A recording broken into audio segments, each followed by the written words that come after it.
সকালের আকাশটা বেশ রোদ ঝলমলে ছিল। আর আজকে আমরা সকলে মিলে চলে এসেছিলাম মায়াপুরে। মূল মন্দিরে সুন্দরভাবে পুজো দিলাম প্রথমেই, আরতি দেখলাম। তারপরে যেই না বেরিয়েছি এমনি মুষলধারে বৃষ্টি।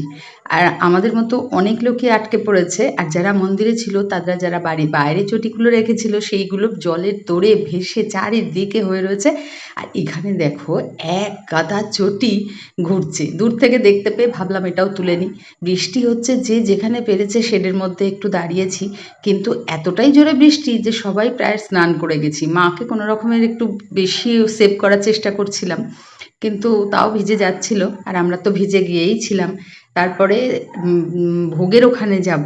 এবার ভোগের ওখানে যেতে বৃষ্টি না কমলে তো কোনোভাবেই যাওয়া সম্ভব হচ্ছে না।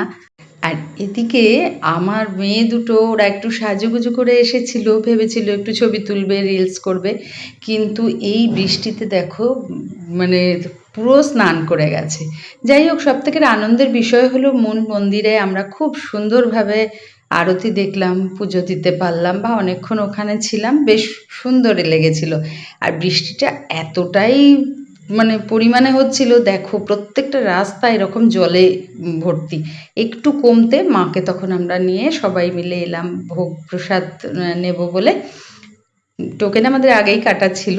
তো এরপরে আমরা ভোগ প্রসাদ নিলাম, নিয়ে ঠিক করলাম যে ওখানে সাইডে মাকে রেখে কেউ একজন থাকবে, আমরা অল্টার করে করে নতুন মন্দির দর্শন করে আসবো। কারণ নতুন মন্দির এখনও কমপ্লিট হয়নি ঠিকই, কিন্তু আমাদের টিকিটটা কাটা হয়ে গেছে ভেতরটা দেখার জন্য।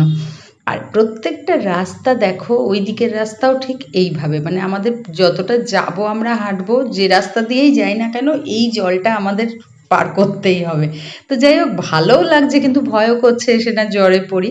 তো ওখানেই ওদের বললাম যে একটু তোরা ছবি টবি তুলে নে, কারণ এখনও আধ ঘন্টা দেরি আছে মন্দিরের ওখানে নিয়ে যেতে।